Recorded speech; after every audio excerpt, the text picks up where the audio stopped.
Hey guys, it's Cheryl from Tinker's Cart Art, and look at the scenery behind me. How cool is this? I'm in Aruba right now, taking a little beach break. I feel kind of bad I've not been on the page as much these past few days, but can you see why? It's just gorgeous here. And this is the view from my room at the Divi Resort. I was here once before in 1980. I can't even believe how long that's been. Hey Pam, thank you for tuning in.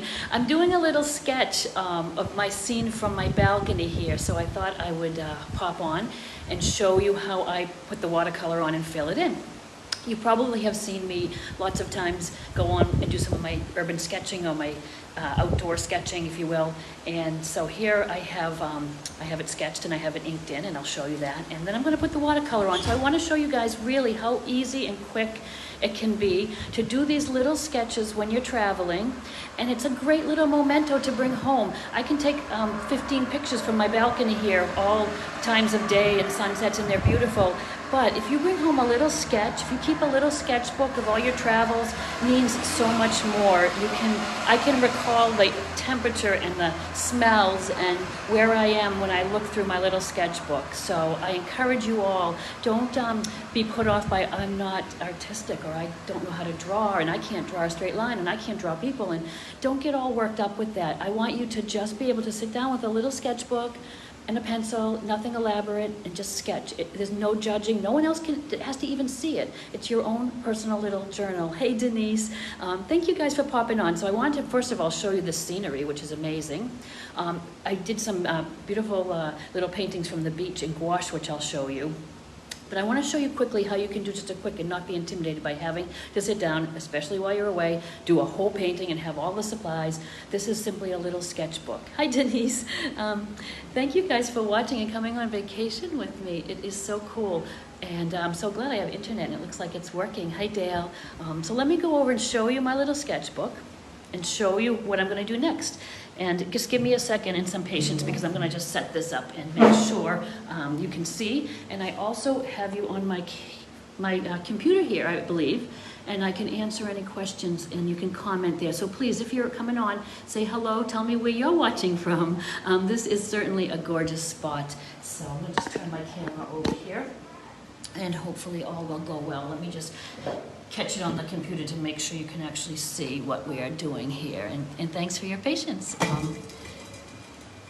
And there we are. Let's see. Let me know that you can see everything. I think you can see my little paint palette here. This is my little sketchbook. And I'm going to try to watch the comments. I want to make sure you can see me before I get going, and just appreciate your patience. So throw in the comments here if you can see this, if this is going along for you. Let's see. So it is much warmer. Hey, Charlotte. Charlotte, I just saw your message. I'm going to look at it. I think I saw a great painting of yours with your little family, your peeps there. So good. And anyway, I'm going to start. I don't see... Okay. Maybe it's coming along now, but do comment, and I'm going to try to keep watching, and it looks great. Okay, so simple. You could have any sort of little notebook. I bought this little notebook at an art fair. I just loved it. It was a little woman who made these. It's filled with watercolor paper. It's teeny. Look how unintimidating it is. You could fill just a little patch of that, and it doesn't have to be a big sketchbook. I don't get big sketchbooks because I do for my idea sketching, but to do something like this, I don't want to be intimidated. I don't want to think I have to spend a lot of time. It's going to just take a little while to do something here. And so what I did previously, and I'll show you some of my sketches after, but you might have seen them. I know I've shown you this book. So this is my little sketch I did from my view here. And it's, like I said, it's not like the best view in the resort net, of course. I had some beautiful paintings down on the beach, but I wanted a memento of this was the view from my room. So I do have the backs of the little buildings ahead of me here, just a little bit, but mostly the sea, the sky. I simply did this in pencil to start. I used just like a little mechanical pencil, and I just sketch it. I might have some things in here that are just sketched that I never got to inking. So I sketch it, which is very lightly, almost like a little road map. I don't do all this detail in the sketch. I do a horizon line. I do vaguely where things are. Then when I take my little pen, my Micron, make sure you have a waterproof pen, because we're going to add watercolor to this. This is when I get all my details. This is when I sit and do all the little bits, and I just do it like a jigsaw puzzle, and I'm not worrying about, is it exact, and is this where this is, and this where that's supposed to be. I just go to town and make a little tree, and I fill in with what I want. This really is not exactly what you would see, but it's just fun to doodle. And like I said, I think of it kind of like jigsaw puzzle. I do a little piece here, and then, okay, there's a tree next to it, and then I'll do that, and I'll just fill in. But we're gonna paint this morning, so I'm gonna take you through how I paint it really simply. It's like coloring in a coloring book, really. It's very simple. And excuse me if I pause, because I'm gonna keep checking the comments on my laptop there. Okay, I just have a little travel watercolor brush. I actually like these little inexpensive, they hold water in the barrel. I don't necessarily use the water in here, but I just like the way that it has a nice point, and it just, I can get a wide stroke with it, and I can get a thin stroke. I can use this one little brush for my whole little sketch, and making sure that's in the middle of the camera there. I see Gail popping on. Hi, Gail. And I want to make sure you can see, so let me, there, I think that's good. I'll try to stay right in this little spot. I have a little pan here, a travel watercolor pan. I just bought the empty case, and I took little pans of colors I liked and stuck them in here. I do have another case I made out of like a little flat cigar tin, and I took my little pans I liked, put a little magnetic tape on the bottom and stuck them in. So you could do something as small as a little Altoids tin. You can get creative with that. So all I've done now is just taken a little spray and spritzed my paints to loosen them up. And I simply take a little blue, and I use the little metal bit over here as a palette. Watercolor is light. I start out with just a light wash, and then I can deepen it. It's a little easier than trying to put too heavy of a wash on and then try to lighten it up. So just start with a little light wash, and I just go right in, and I know my sky's blue. If I want a white cloud, and remember, the thing with watercolors, you have to leave your whites. So unlike when we work with acrylic, and especially the gouache that I've been working with, I can paint the whole sky blue, and I can go back and pop in some nice white clouds, which I really love. That's how we used to working with the acrylic. At the end, we put on our big highlights. Watercolor's a little different. You have to leave your whites, you have to think about it. So what I do sometimes is I just put a little blue in there, so vague, so light, but leaving a little white where the clouds will be. Now I can get a little more color. So now I'm going a little deeper, and I'm just going to, a lot of times I just go across the top with my dark, really. Sometimes I go across my top with the dark paint so heavy, and I let it run down a little bit sometimes, and that's kind of a fun technique. I just let it kind of bleed down where it will. And I'm just going to put in a little bit of dark here and there.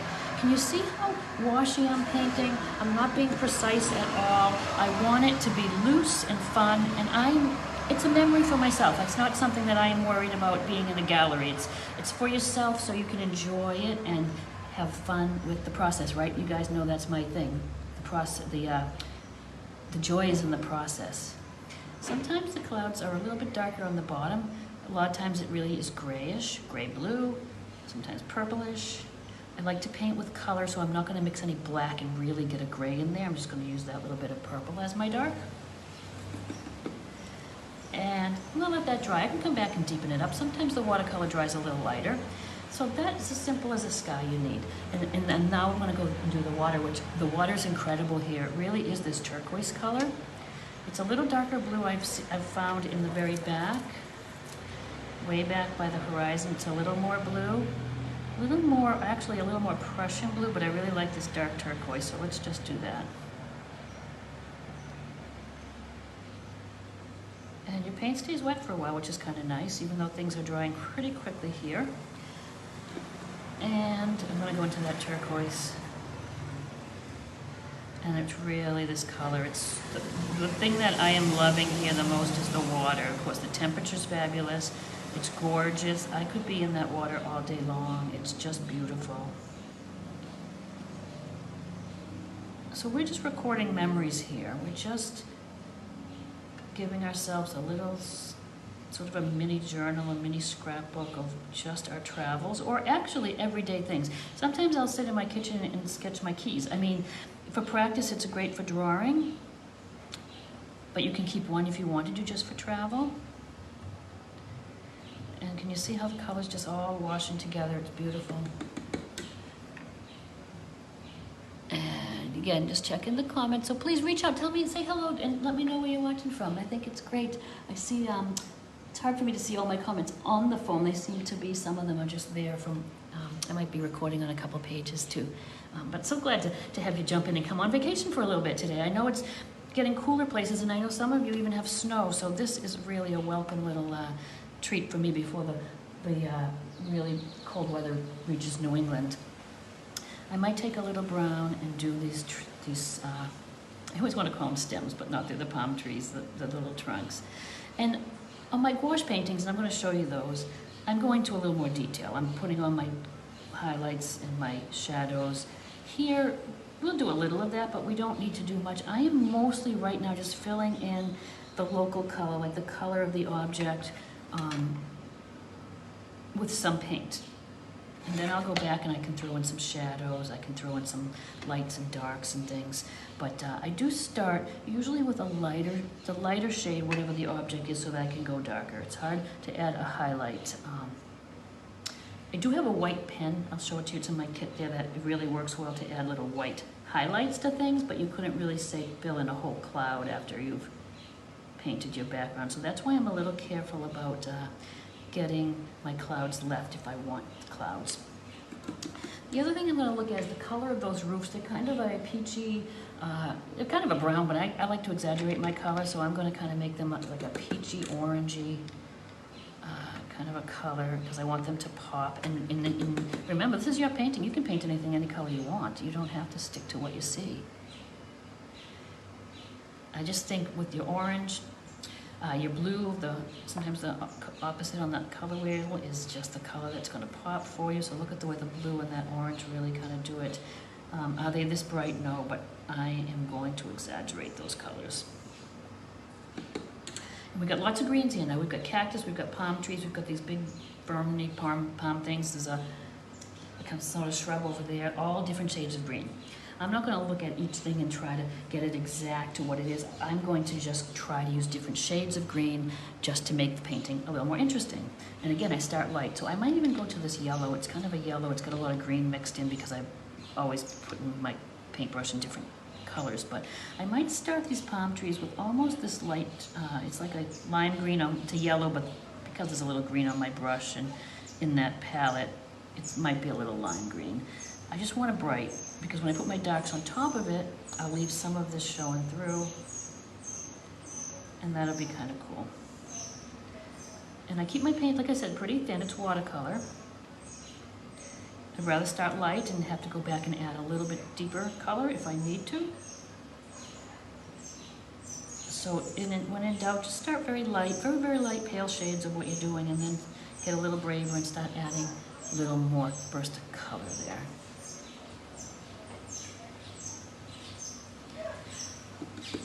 And like I said, I'm going to try to use different shades of green. And I've got some on my palette. A lot of times I'll just mix up my colors.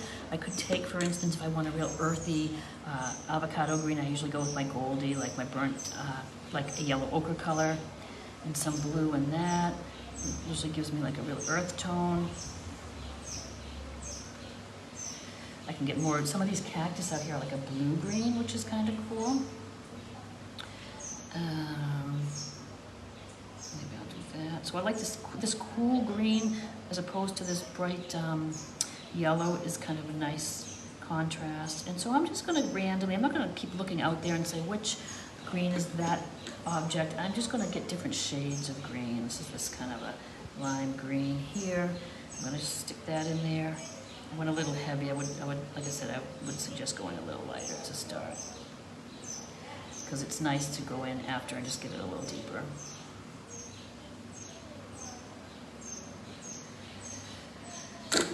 And blue, and sometimes I just take my blues and mix it with different yellows or oranges and get different shades. I've got a dark, like a sap green here. I've got all shades. Can you see there? Let's do this little one. This little one, I'm going to imagine that it has little pink flowers. It does, actually. Okay, so I'm just leaving some little spots white that I'm going to dab in when the green is dry, just a bright pink, just to have a little pop of color there. When I have this dark green on my brush, since it's already there, I might go in and do a little bit of shadows here and there and some of the other bits. Not changing the color completely, that's just like that. You can see the yellow. I might put some over here. I'm just gonna fill it in now. I'm just gonna go into any of my greens, any of my yellows, sometimes even a little blue. A little blue by itself will go in and deepen some spots. Again, I could use a little black with that if I want a dark shadow, but I want to keep this sort of colorful. I don't really want it to get too any kind of grays and blacks in there.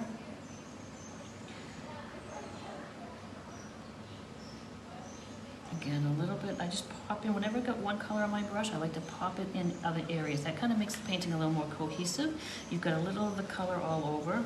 I would maybe even take this orangey bit that I used for the roofs and I could pop that in here and there. It just sort of makes the painting a little more cohesive, like I said. And let's just do all our greens, and then I'm gonna go back and we're gonna shade a tiny bit on the, and make them a little deeper on the trunks of those trees.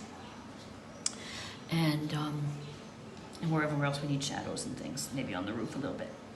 So let's just try the different greens. I want to get a little bit darker green on my palm fronds there.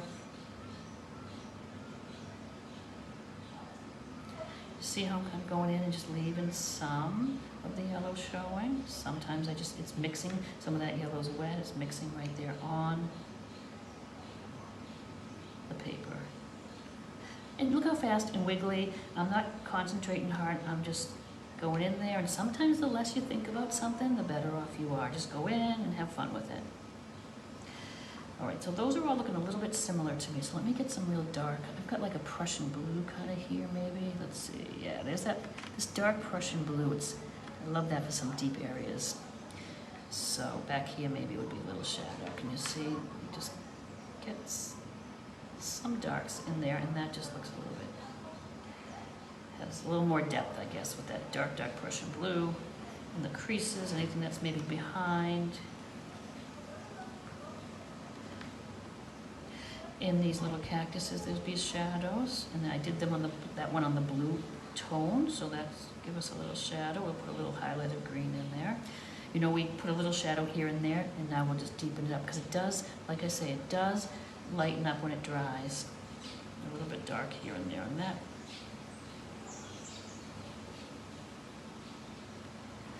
And I want to get a bright green over here on that cactus. So I've got yellow on there already. And let's just get it a little bit brighter. There. So that is even enough for the greens, really.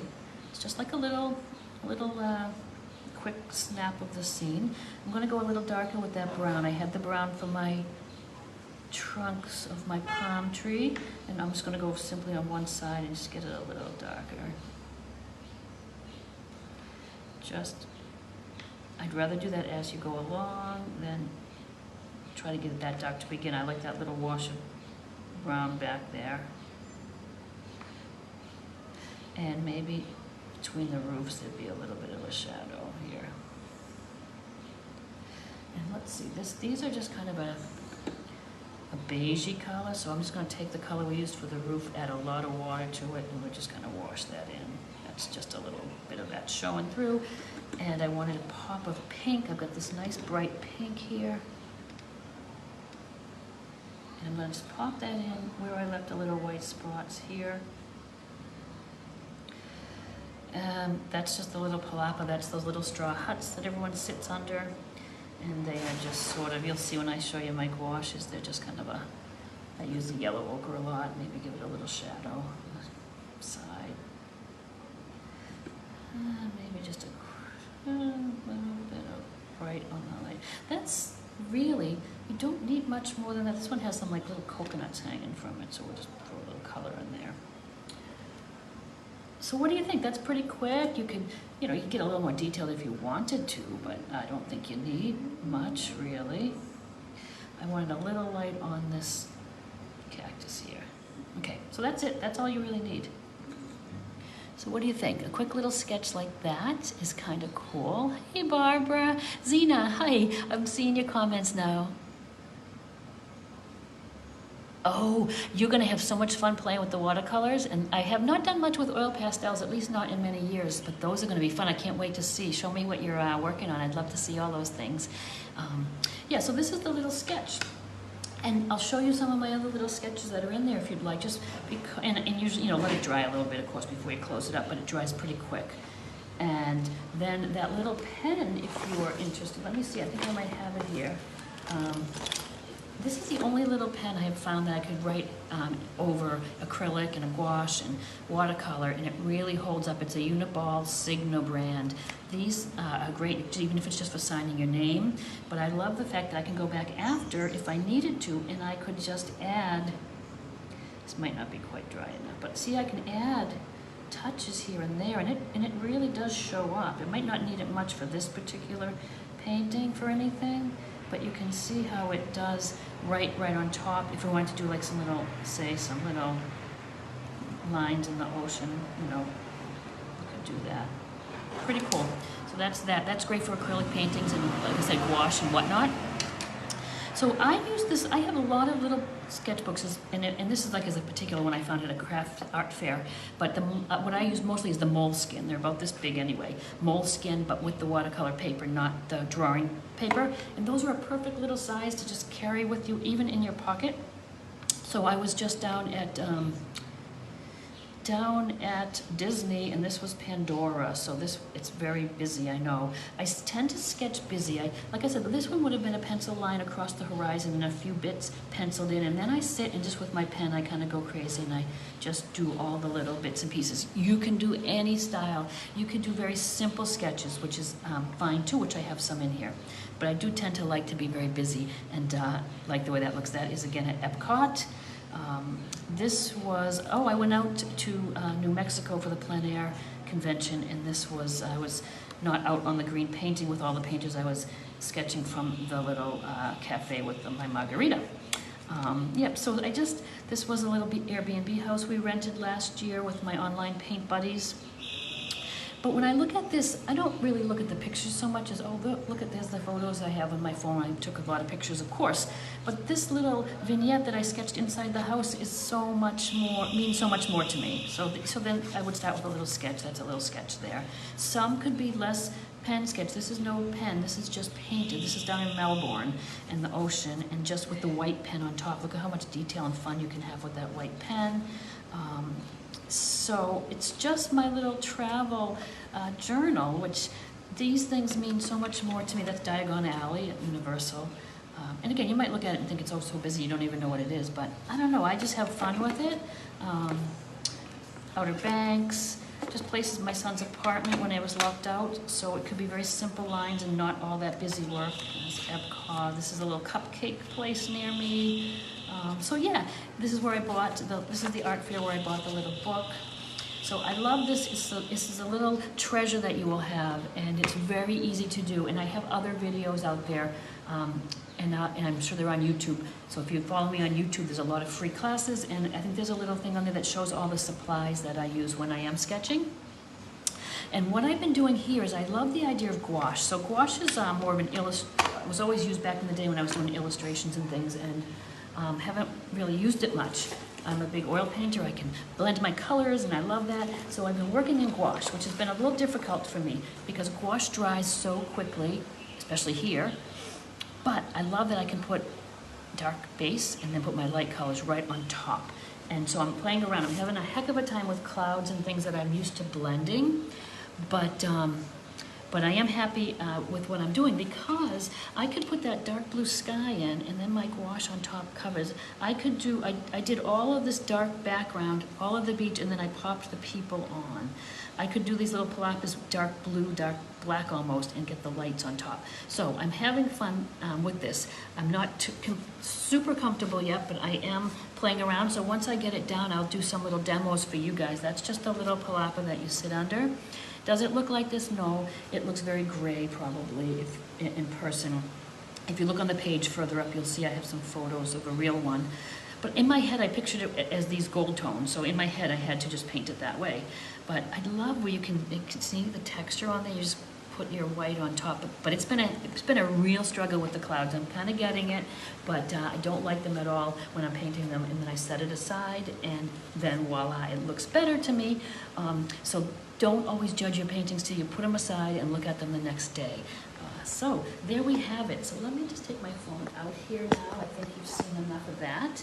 And like I said, thank you guys for watching. And I will go back and answer any questions you might have. Have a great day and happy painting. Bye.